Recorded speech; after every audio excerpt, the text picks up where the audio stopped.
백중이 우란분절이거든. 백중이 우란분절이에요. 우란분절은 거꾸로 매달려 있다는 뜻이에요. 거꾸로 매달려 있다. 그러니까 사람이 원래는 이렇게 서 있어야 되는데 형벌을 받느라고 이렇게 거꾸로 거꾸로 매달려 있는 거를 우란분이라고 그래요. 우란분. 그래서 지상에서 보면 사람이 이렇게 서 있지만 또 이게 거꾸로 매달려 있다라고 하는 뜻이 두 가지가 있어요. 하나는 지상에서는 사람이 서 있지만 사후세계가 되면 이 지상을 공유한다고 가정했을 때 사후세계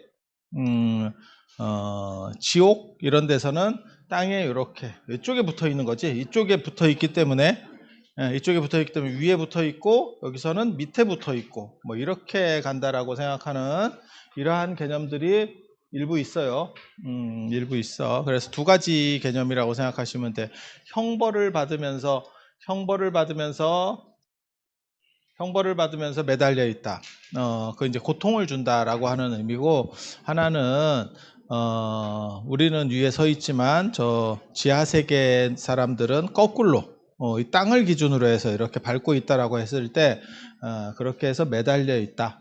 이런 생각들이 옛날에 있었고, 백중은 중간이라는 뜻이고 1년의 중간, 그래서 6월 중간, 7월 중간 이러는데 유두 백중 이렇게 유두 백중 한가위 이렇게 가거든.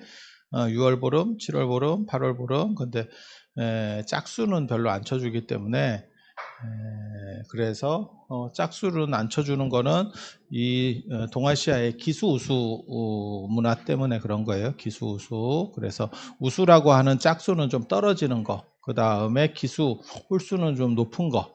그래서 하늘, 뭐 종교, 그 다음에 신성한 거, 그 다음에 임금, 남자, 뭐 이런 거는 다 짝수의 배열로, 아니 홀수의 배열로 넣는 거고, 그 다음에 땅, 그 다음에 약간 음한 거, 뭐 이런 거는 다 짝수로. 그리고 이게 짝수 홀수라고 하는 게 주역에 아예 딱 박혀 있어요. 그래서 홀수는 짝대기 하나, 그 다음에 짝수는 짝대기 두 개, 이렇게 되어 있죠. 그래서 저게 겹쳐서 우리나라 태극기 주변에 있는 사회 같은 게 만들어지는 거고, 그래서 양으로, 이거는 양, 이거는 그래서 이거는 약간 부정한 거, 떨어진 거, 이렇게 범주 구분을 하는 거예요. 그들이.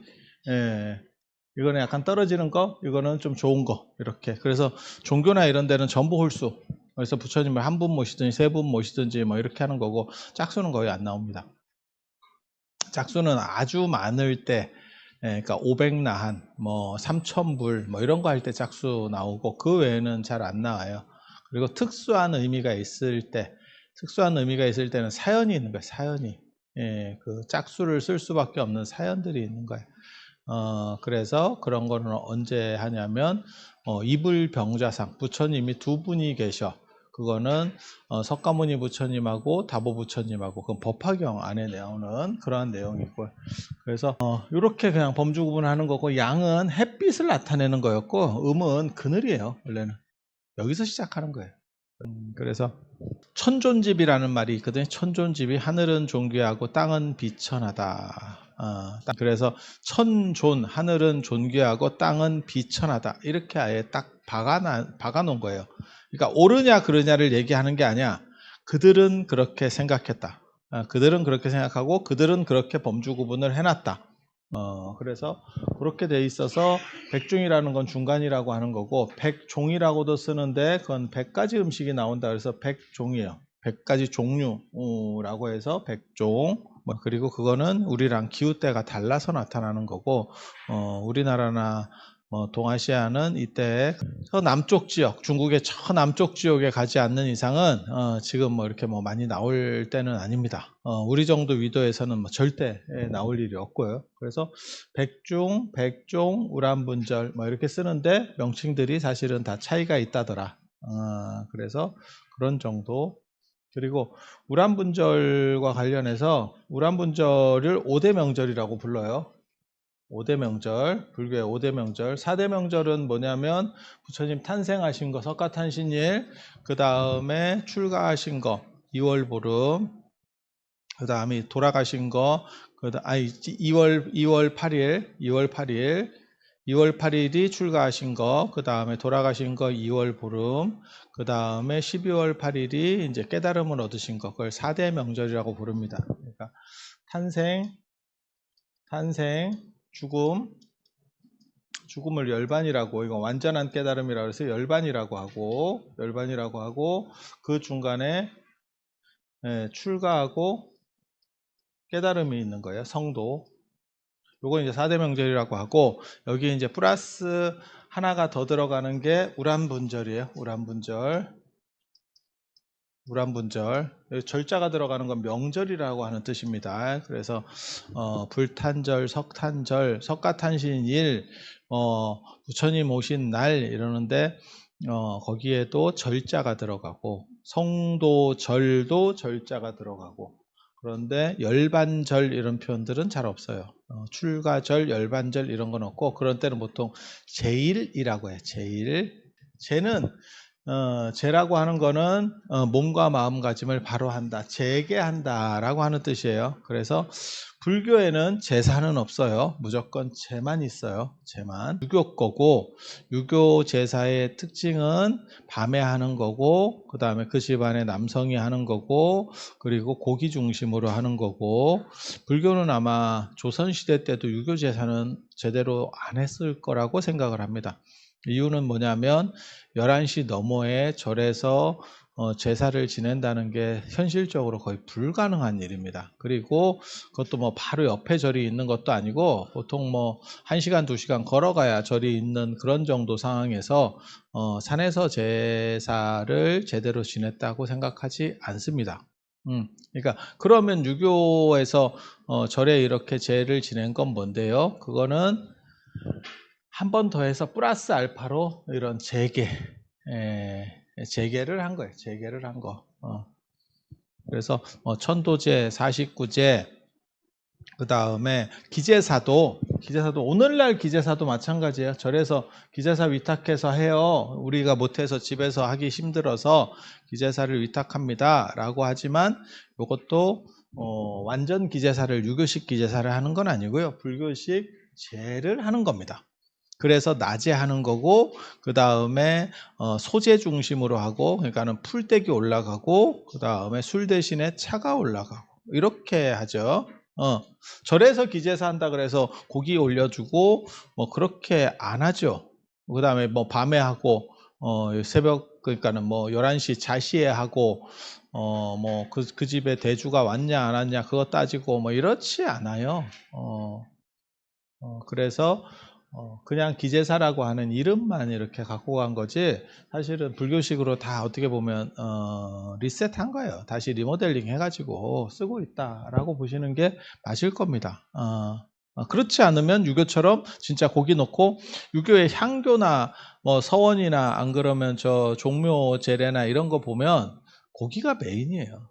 그래서 제가 전에도 말씀드렸잖아요. 요 제사에 요 제자는 육달월, 이거는 고기 육자예요. 고기 육자가 붓으로 들어갈 때 이렇게 쓰이는 겁니다. 그래서 고기를 그냥 놓는 게 아니고 더럽게 많이 놓는다. 그래서 또 놓고 하면 귀신이 쳐다보는 거예요. 위에서 이렇게. 그래서 고기가 빠지면 제가 아닙니다. 기제사에서는 고기를 빠질 수 없습니다. 저 고기 범주에는 어디까지 들어가냐면 고기하고 생선. 고기 중심이라고 하는 게 육제. 육제를 지내면 이렇게 육제를 지내면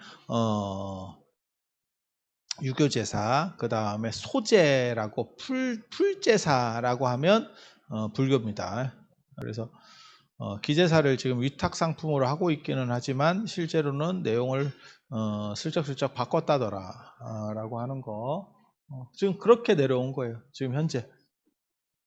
그래서 불교에는 제사는 없다. 이런 식의 제사는 없다 라고 하는 거 기본적으로 알아두시면 되고, 4대 명절과 더불어서 우란분절 이런다고, 우란분제일 뭐 이렇게도 하지만 우란분절 이렇게 많이 해요. 그래서 사대명절은 부처님과 관련된 거고, 우란분절은 추가된 건데, 이게 굉장히 강하기 때문에, 어떻게 보면 불교의 가장 큰, 지금은 그렇지 않아요. 하지만 가장 대표적으로 큰 게, 부처님 오신 날과 우란분절이었어요. 그래서 여기만 절자가 붙는 거고, 이건 부처님과 관련된 사대명절인데, 왜 이거는 뭐 아무것도 없는데, 이거는 별도인데, 쉽게 말해서 계통이 다른데 이렇게 넣어줍니까? 이거는 유교의 조상숭배 문화 때문에 그래요. 불교에도 조상숭배 문화가 있습니까? 찾아보면 다 있어. 불교는 게다가 또 양이 많아가지고 찾아보면 다 있어. 그래서 동아시아에는 유교 때문에 조상숭배가 세니까 불교에서 그걸 찾는 거죠. 찾는 거. 그래서 천도라고 하는 개념, 돌아가신 분을 어떻게 한다? 그게 이제 우란분절이 되는 거죠. 이쪽 배지ung이 워낙 세니까 이게 이제 엄청나게 먹히게 되는 거죠. 그래서 나중에는 대등관계, 어떻게 보면 부처님 오신 날과 더불어서 가장 큰 명절까지 올라가. 그래서 우란분절이에요. 그리고 조상숭배와 관련해서 이제 떡상하는 게 몇 가지 있어요. 조상숭배, 효 이런 것과 관련해서 떡상하는 게 우란분경의 근거는, 우란분절의 근거는 목련경 우란분경이라고 하는 겁니다. 그리고 효와 관련돼서 나오는 경전은 부모운중경, 관무량수경입니다. 관무량수경은 위제의 부인 이야기, 그래서 빈비사랑을 아사세 왕이 유폐시켜서 죽이는 상황에서 위제의 부인이 어떻게 할 것인가. 그래서 어떻게 보면 그 왕사성의 비극이라고 하는 사건들을 토대로 해서 극락 이야기도 있고 저 안에 효에 대한 부분들도 존재를 하고, 뭐 그러면 이런 것들이 많으냐? 별로 없어요, 사실. 왜? 인도는 이런 쪽 비중이 낮기 때문에. 예. 그런데 불교는 경전이 워낙 많다 보니까 별로 게 다 있는 거죠. 조상숭배랑 관련해서 뜨는 대상이 지장보살입니다. 지장보살이 제 박사 논문이에요. 그래서 지장보살과 관련된 세 권의 경전 또 떡상을 합니다. 일반적으로는 지장경이 제일 유명한 거예요. 지장경. 그 다음에 신라시대 때, 그다음 수나라 때, 당나라 때 유행했었던 점찰경이라고 하는 책이 있습니다. 점찰경. 그리고 또 지장 십륜경이라고 하는 경전이 있어요. 십륜경. 이건 지장 삼부경이라고 하는데 이 십륜경이 륜을 들고 있어요.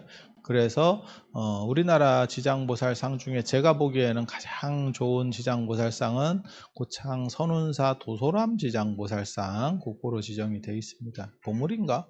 정확하게 기억은 잘 안 나는데 지금 현재 국립이 아니고 조계종 박물관에서 조계사 밑에 총무원 지하에 있는 불교 중앙박물관에서 지금 전시회를 하거든요. 특별전을 하거든요. 그래서 그거 보면 거기에 이렇게 손에 이렇게 법륜 같은 걸 들고 있어요. 그게 이 륜입니다. 그래서 륜을 들고 있는 보살상의 어떻게 보면 형태는 거기서 도상이 시작되는 거죠. 십륜경에서. 이걸 지장 삼부경이라 그래요. 그리고 요거 말고 엄청난 또 다른 경전이 하나가 있어요. 요 별책부록 비슷하게 요것과 약간 계통은 다른데 시황경이라고 하는 경입니다. 예수제 할 때 4년마다 윤달이 돌아올 때 3년에서 뭐 4년 뭐 보통 그렇게 들어와요. 그럴 때 윤달에 예수제를 지내는데 예수제는 미리 자신의 49제를 내가 땡겨서 지내는 거예요. 땡겨서 미리 지내는 거예요.